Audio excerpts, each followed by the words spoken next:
नमस्कार मंडळी, राजश्री मराठीमध्ये तुम्हा सगळ्यांचं स्वागत आहे. 2025 सुरू झालं आहे आणि या येत्या वर्षातनं अनेक दमदार मराठी सिनेमे आपल्या भेटीला येतात आणि सुरुवात जानेवारी महिन्यापासूनच झाली आहे. त्यातलाच एक सिनेमा म्हणजे जिलबी.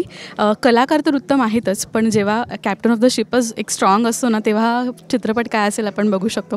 आता माझ्यासोबत नितीन कांबळे सर आहेत, कॅप्टन ऑफ द शिप. त्यांच्याकडनं म्हणजे त्यांचा पॉईंट ऑफ व्ह्यू काय होता हे जाणून घेण्याची वेगळीच मजा असते. खूप स्वागत सर, कसे आहात? मी मस्त एकदम. नवीन वर्षाच्या तुम्हाला हार्दिक शुभेच्छा. थँक्यू. कारण का ना माझ्या एजचे किंवा जे आता यंगस्टर्स आहेत ना, त्यांना आवडेल असा विषय तुम्ही घेऊन येत आहे. ह्यापेक्षा बेस्ट न्यू इयरचं गिफ्ट काही असू शकत नाही मला असं वाटतं. तुम्हालाही सेम जॉनराचे मूवीज आवडतात का बघायला? तुमच्या जॉनरा? हां, माझं नाही, मी सगळ्या जॉनर्सचे मूवीज केलेत, पण माझं एक सांगणं आहे की ना, पॅन्डेमिक नंतर आहे ना, लोकांनी वर्ल्ड सिनेमा पाहिला घरात बसून, तर त्यांच्या टेस्ट बदलल्या गेल्या आणि त्याचा अभ्यास केला पाहिजे आपण, की त्यांना तिकडचे सिनेमे आवडायला लागले, तिकडचे हिरो त्यांना आपलेसे वाटू लागले. आणि जर आपण मग तसे सिनेमे नाही बनवले, ते शर्यतीत नाही उतरलो, तर आपण हरून नाही जाणार, तर आपण बाहेर फेकले जाऊ. तर आपल्याला शर्यतीत फक्त उतरायचं नाही, तर जिंकायचं पण आहे. म्हणून अशा पद्धतीचे धाटणीचे सिनेमे यायला लागले. त्यातलाच एक प्रयत्न आम्ही केला, जिलबी आणून. पण सर, म्हणजे इतका सस्पेन्स थ्रिलर ना, म्हणजे प्रत्येक सीननंतर सस्पेन्स आहे, काही ना काही आहे. तुमची जिलबीची सुरुवात कधी झाली होती? किती काळ गेला पूर्ण शूट? शूटला तसा गेला बराच, म्हणजे साधारण आम्ही 4-5 महिने थोड्या अंतराने शूट करत होतो. पण गोष्टीसाठी दीड वर्ष तर गोष्टीतच गेलं, की अशा पद्धतीची गोष्ट बनवणं खूपच टफ असतं. आणि मच्छिंद्र बुगडे त्याच्यात मास्तर आहे, त्याने कमाल गोष्ट लिहिली आणि झाली जिलबी. आपल्या मनात जेव्हा तो विषय असतो ना, की नाही आपण आता ह्यावर काम करायचं, जोपर्यंत आपण मनात जास्त विचार नाही करत तोपर्यंत ॲक्शन्समध्ये नाही आहेत.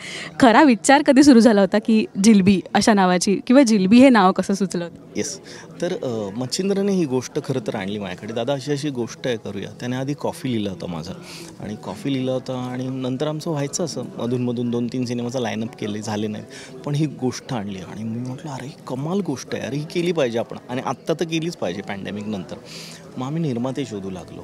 मग आम्हाला कळलं की आनंद पंडित मोशन पिक्चर्समध्ये आनंद पंडित उत्सुक असतात रिजनल फिल्म्स करायला.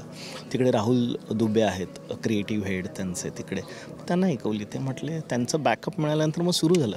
पण इतका सुदृढ निर्माता मिळाल्यानंतर मग आपल्याला नट खूप छान पाहिजेत, कारण सिनेमा सुदृढ झाला पाहिजे.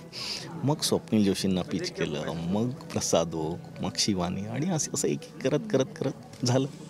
जिलबी नावावरनं कुठेच लिंक लागत नव्हती की असा एक तिखट सिनेमा असेल, नावाप्रमाणे असेल असं वाटलं होतं. पण ही कास्ट कशी जोडत गेली? म्हणजे जसं मगाशीच म्हणले की प्रसाददादा आणि स्वप्नीलदादा पहिल्यांदा एकत्र काम करतात जिलबीच्या निमित्ताने, आणि ही दुवा ठरली त्यांच्या पुढच्या कामांसाठी.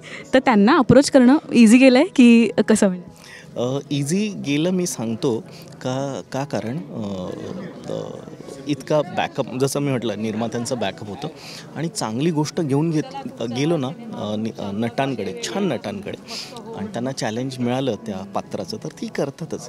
सेम झालं स्वप्नीलजींच्याकडे आम्ही गेलो कथानक घेऊन.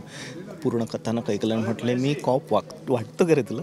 म्हटलं, हो, मला वाटतं, मला असं दिसतं. मग ते म्हटले, ठीक आहे, तरी कन्व्हिक्शन पे एक फिल्म करली, आणि ती फिल्म झाली. मग त्यांच्यापुढे उभं करायला एक तगडा नट पाहिजे होता. ऑब्वियस प्रसाद मित्र आहे, पण त्याहून तो तगडा नट आहे. मग अजून एक पात्र छान होतं, मग शिवानी. असं करत जमलं ते हळूहळू. मला असं वाटतं सर की गेल्या वर्षी ना आपण कंप्लेंट्स करत होतो की आपले पिक्चर चालत नाही आहेत, किंवा आपण त्यासाठी काय करू शकतो. या येत्या वर्षात काय तो प्रयत्न, किंवा तुमच्याकडनं तुम्ही काय अपील करू इच्छितात? जसं मी म्हटलं ना की पॅन्डेमिक, आता जसं म्हटलं की पॅन्डेमिक नंतर टेस्टच बदलू लागली आहे ऑडियन्सची. आता ती आपण नाही समजून घेतली, आणि तसं सिनेमे नाही बनवले तर चालतील कसे ना.